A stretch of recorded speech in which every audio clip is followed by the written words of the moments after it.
Sabe quando a gente olha para o mercado financeiro, é muito fácil se perder naquele sobe e desce diário dos preços. Mas a verdadeira gestão de uma carteira de investimentos, ela está nos detalhes, né? Nas nuances que não aparecem ali na tela principal do home broker. Exatamente. E é sobre isso que a gente vai conversar hoje. Vamos investigar o que está por trás dos números, procurando valor e clareza onde muitos talvez vejam só complexidade. Vamos analisar desde detalhes técnicos, como o que fazer quando um ativo se desdobra, até uma ideia bem mais ampla, a diferença crucial entre o preço de uma ação e o retorno que ela de fato entrega. É uma ótima forma de colocar a questão. Nosso objetivo aqui é justamente ir além da superfície. Muitas vezes, o investimento que parece estar no vermelho, sabe? Com o preço de hoje abaixo do preço de compra, na verdade pode estar gerando um resultado positivo e bem sólido. A chave é saber onde olhar.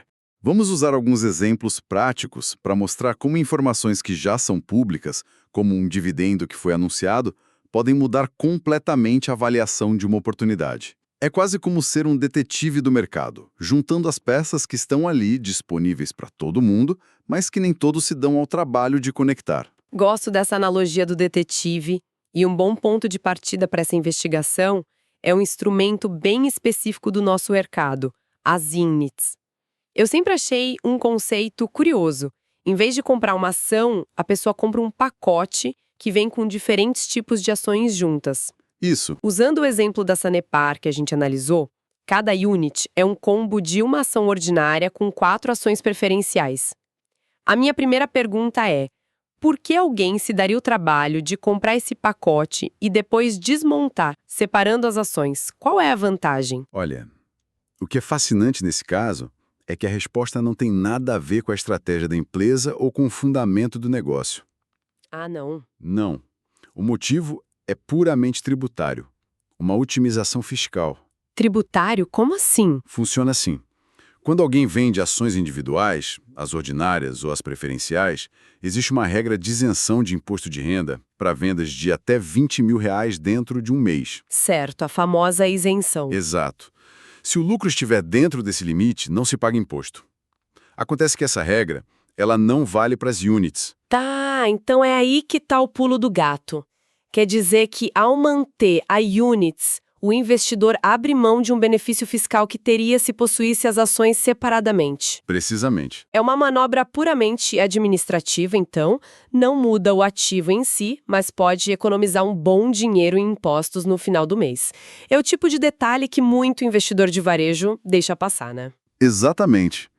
É uma vantagem que está na estrutura, não no ativo.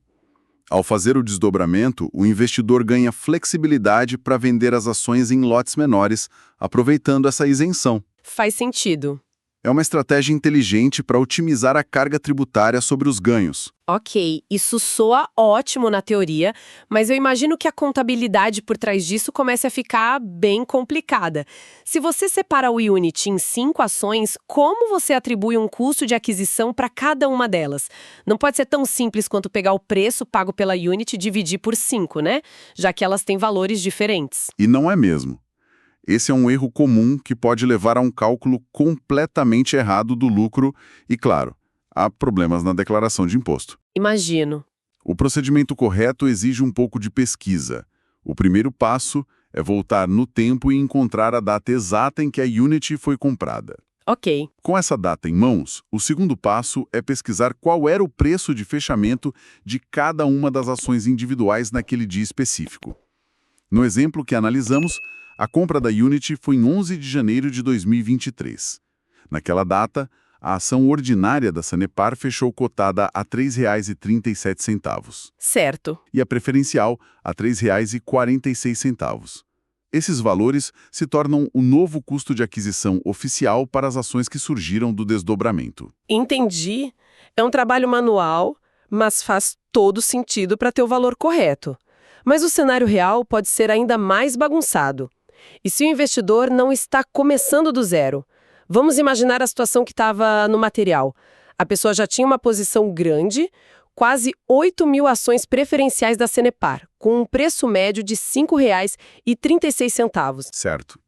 Agora, com esse desdobramento, entram mais umas 300 e poucas ações do mesmo tipo, só que com esse novo custo de R$ 3,46. Como se unifica isso?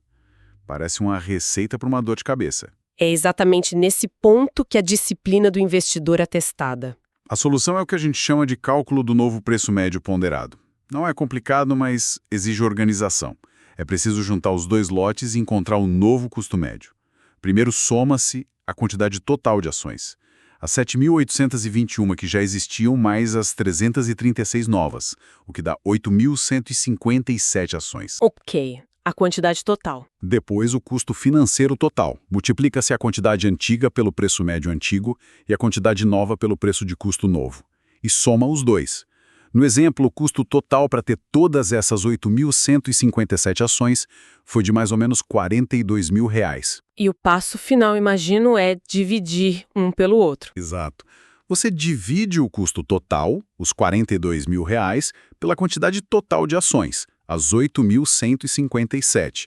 O resultado, que é de R$ 5,18, se torna o seu novo e único preço médio para todas as ações preferenciais da Sanepar que você possui. É fundamental fazer esse ajuste imediatamente para não se perder. Isso não só garante uma declaração de impostos correta, mas te dá clareza para saber se você está realmente ganhando ou perdendo dinheiro naquele ativo. Essa discussão toda sobre a importância de calcular o preço médio correto, de ter essa atenção quase forense aos detalhes, me leva a uma pergunta maior.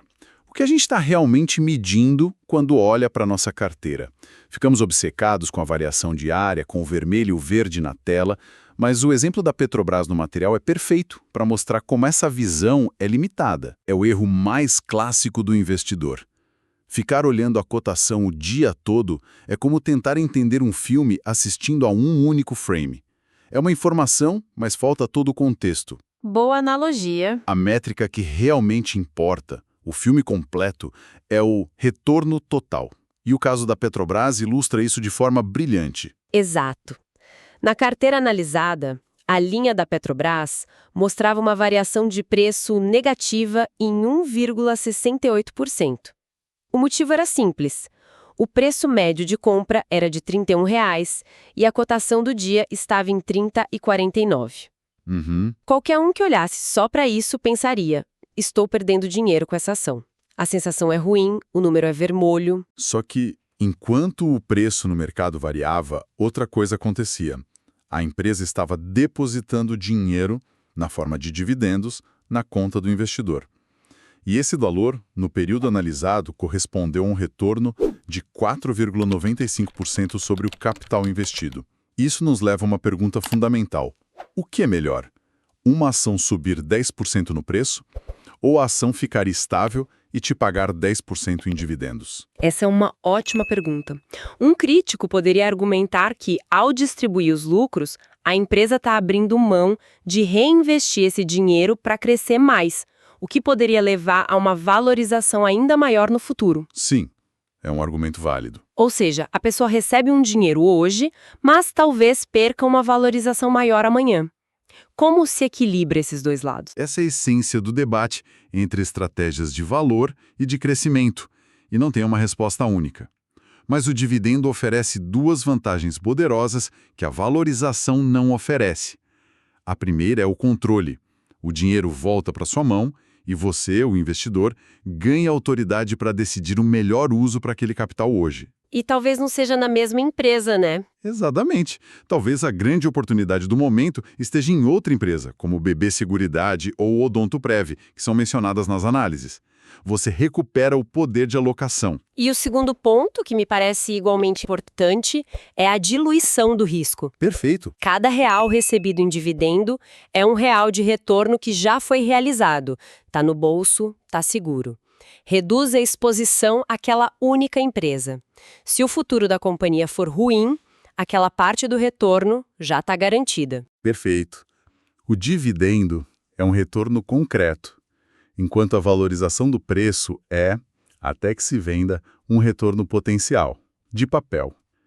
E no caso da Petrobras, a história fica ainda mais interessante, porque as fontes de retorno não pararam nos dividendos. O material menciona uma estratégia mais avançada com opções para gerar uma renda extra, o chamado dividendo sintético. Certo. E esse é um ponto que vale a pena ressaltar. Estamos falando de uma estratégia sofisticada que não é para iniciantes. Com certeza. É preciso deixar muito claro. Operar com opções envolve um risco altíssimo e exige um conhecimento profundo. Não é uma recomendação, mas serve para ilustrar o ponto principal. Que existem múltiplas formas de extrair retorno de um ativo. Isso. Nesse caso, essa estratégia gerou um ganho adicional de 5,95% sobre o valor investido, o que representou mais de R$6 mil. Então vamos juntar todas as peças do quebra-cabeça da Petrobras. Começamos com uma variação de preço que parecia uma perda, negativa, em 1,68%. Certo. Aí adicionamos os dividendos recebidos, que foram positivos em 4,95%. E, por fim, somamos o resultado com opções, positivo em 5,95%. Quando você consolida tudo, o retorno total do investimento foi um ganho de 9,22%. A percepção muda da água para o vinho. Totalmente. O que parecia um pequeno prejuízo era, na verdade, um ganho bastante sólido. Fica claro que olhar só para o preço é se enganar. E essa mentalidade de olhar a história completa, de buscar o retorno total, é o que transforma a análise de um investimento. Deixa de ser uma torcida passiva e passa a ser uma busca ativa por valor. E isso nos leva diretamente à tomada de decisão para novos investimentos, né? Sem dúvida. Porque essa forma de pensar não serve só para avaliar o que já está na carteira, mas para identificar novas oportunidades que outros podem não estar vendo. O exemplo da BB Seguridade é perfeito para isso. Perfeito. O preço da ação na tela era de cerca de R$ 34,72. Para um investidor que estabeleceu um preço-teto pessoal de R$ 33, a decisão pareceria óbvia. Tá caro, não vou comprar. Exato, seria um não baseado na informação mais superficial. Mas o detetive do mercado iria um passo além. Ele veria que a empresa já tinha anunciado de forma pública e oficial que pagaria em breve um dividendo de R$ 2,54 por ação. Isso não era especulação, era um fato. Quem comprasse a ação naquele dia teria o direito garantido de receber esse dinheiro. E é aí que a mágica acontece. É preciso calcular o que seria o preço efetivo da compra. Se você paga R$ 34,72, mas já sabe que vai receber R$ 2,54 de volta em pouco tempo, o seu custo real, o desembolso líquido, não é o preço da tela. Precisamente. É o preço da tela menos o dividendo que, de certa forma, já está no seu bolso. Exato. O seu custo efetivo de aquisição seria de R$ 32,18. E esse valor está abaixo do preço-teto de R$ 33. Exatamente. A mesma ação que 5 minutos antes parecia cara e fora do ponto de compra, se revela uma oportunidade clara. E o mais incrível é que essa vantagem não vem de nenhuma informação secreta, vem de ler os comunicados da empresa e fazer uma conta de subtração. É isso. É fantástico. Mostra que o valor, muitas vezes, está na interpretação correta das informações públicas. E essa mesma lógica de buscar o valor real por trás do preço aparente justificou os aportes finais que foram discutidos. O montante de R$ 109 mil foi dividido entre duas empresas que pareciam boas oportunidades. Odontoprev, a R$ 10,66, e a própria Petrobras, a R$ 30,60. A decisão não foi impulsiva, baseada no preço do dia, mas sim fundamentada nessa análise mais completa. Certo. Se fôssemos resumir o que a gente aprendeu hoje, acho que o primeiro ponto é que a boa gestão de portfólio exige uma atenção minuciosa aos detalhes. Com certeza. Coisas que parecem só burocracia, como o desdobramento da unit e o ajuste do preço médio, têm um impacto direto e real no resultado. E nos impostos, né? Não dá para ignorar. De jeito nenhum. Dividendos e outras rendas é o sinal. É o que de fato o investimento gerou de riqueza. E por último? A ideia de que as informações mais valiosas muitas vezes estão abertas, disponíveis para todos. O dividendo anunciado da BB Seguridade é o exemplo perfeito. A informação estava lá, mas só quem se deu ao trabalho de conectá-la ao preço de tela conseguiu enxergar a oportunidade. Perfeito. E para fechar, fica uma provocação. Nós focamos muito em como um dividendo já anunciado pode alterar o preço efetivo de uma compra. Isso me faz pensar em outras situações. Exatamente. Que outras informações que são quase certas sobre o futuro de uma empresa ainda não estão sendo totalmente refletidas no preço de hoje.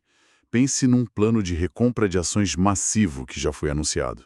Ou uma venda de uma divisão da empresa que já foi assinada e que vai gerar um caixa enorme em alguns meses. Ou até uma mudança regulatória no setor. Que é tida como inevitável. A questão para refletir é como podemos usar essa mesma linha de raciocínio de conectar fatos públicos com o preço atual para encontrar valor onde a maioria, com uma visão mais apressada, talvez não esteja vendo nada. Hoje, vamos analisar uma situação bem comum para o investidor. O que fazer quando uma empresa como a BB Seguridade anuncia um dividendo relevante, mas ainda não o pagou? A ação está cotada a R$ 34,72 e vai pagar R$ 2,54. A pergunta que divide opiniões é: qual é o seu custo real de aquisição? É o preço de tela ou algo diferente? Eu vou defender que o custo verdadeiro é o preço pago menos o dividendo que já está garantido. E eu vou argumentar que isso é, na verdade, uma armadilha mental. O preço que você paga é R$ 34,72, ponto final. O mercado, assim, já sabe do dividendo e já precificou isso. Exato. Mas, veja bem, quando a BB Seguridade anuncia esse dividendo de R$ 2,54, esse dinheiro já tem dono, o acionista. Ele saiu do caixa da empresa, conceitualmente, né? Então, quando você paga os R$ 34,72, você já sabe que uma parte desse valor vai voltar para o seu bolso em pouco tempo. O capital que de fato fica investido trabalhando para você no longo prazo é de R$ 32,18. Para quem trabalha com um preço teto, digamos, de R$ 33, essa análise mostra que a ação na prática está barata. Certo, eu entendo o seu cálculo, a matemática é simples, mas a premissa para mim está errada. Não existe dinheiro grátis. O mercado não é bobo, né? O preço de R$ 34,72, ele já reflete a informação de que R$ 2,54 serão distribuídos. No dia em que a ação ficar ex-dividendo, o preço dela vai abrir, teoricamente, com um desconto de R$ 2,54. O seu patrimônio não muda. Você só trocou um valor que estava na ação por dinheiro na sua conta. Comprar hoje por R$ 34,72 para receber o dividendo é o mesmo que esperar e comprar por R$ 32,18 depois. Focar nisso desvia a atenção do que realmente importa. A empresa é boa, o negócio vale a pena nesse preço. Mas não é um desvio de atenção, é uma ferramenta de disciplina. A questão não é se o mercado é eficiente. Ele é. A questão é sobre o cálculo do capital que eu, como investidora, estou de fato alocando e arriscando. Se o meu critério pessoal é pagar no máximo R$ 33, essa conta me mostra que a compra está dentro da minha estratégia. Lembro de ter aplicado essa mesma lógica com as ações do Banco do Brasil no ano passado. O mercado viu o preço acima do meu teto. Mas, ao descontar o JCP anunciado, eu vi que, na verdade, era uma excelente oportunidade. E funcionou. Mas essa sua disciplina não se baseia numa ilusão. Você está criando uma métrica própria que ignora o fato de que o valor da empresa diminui exatamente pelo valor do dividendo que você subtraiu. Não houve geração de valor, foi só uma transferência. O seu preço-teto é uma regra sua, mas o mercado opera com valor cheio. O seu risco está nos R$ 34,72. Olha, aí é que eu discordo. O seu raciocínio ignora o que esse retorno realmente é. O dividendo anunciado não é uma possibilidade, é um fato. É um fluxo de caixa certo que vai entrar na conta. Para o investidor focado em renda, que vive dos proventos, essa análise do custo líquido é fundamental. É sobre saber quanto capital produtivo você de fato comprou. Espera um pouco, mas essa sua lógica não cria um incentivo perigoso? O investidor pode acabar comprando uma ação só por causa do calendário do dividendo, e não porque acredita na empresa. E se o mercado cair 5% antes da data do pagamento? O prejuízo dele vai ser calculado sobre os R$ 34,72 que ele pagou, não sobre o seu preço líquido. Como você lida com esse risco? O dividendo é certo, mas a cotação até lá não é. Para resumir minha posição, analisar o custo líquido é uma abordagem pragmática. Ela ajuda a enxergar o capital efetivamente em risco e a manter a disciplina de compra dentro das suas próprias metas, sem se deixar levar apenas pelo preço de tela do momento. E eu fecho dizendo que, embora a conta feche, a interpretação pode levar a um erro. O preço de mercado é a melhor informação que a gente tem. Criar um preço líquido pode dar uma falsa sensação de estar fazendo um bom negócio, quando o foco deveria ser exclusivamente na qualidade e no valor intrínseco da companhia a longo prazo. Bom, pelo menos nós concordamos que entender a mecânica dos dividendos é crucial para qualquer estratégia de investimento. A discussão mostra bem a tensão entre olhar o fluxo de caixa, que volta para o bolso do acionista, e a eficiência do preço do mercado. Exatamente. E como cada um pesa esses fatores na hora de decidir é o que diferencia as estratégias, né? Não há uma única resposta. Esse estudo não constitui nenhum serviço de análise ou recomendação. Este é um mercado de renda variável, bolsa de valores, onde o risco é inerente, toda e qualquer decisão é de cada investidor. Um abraço e até a próxima.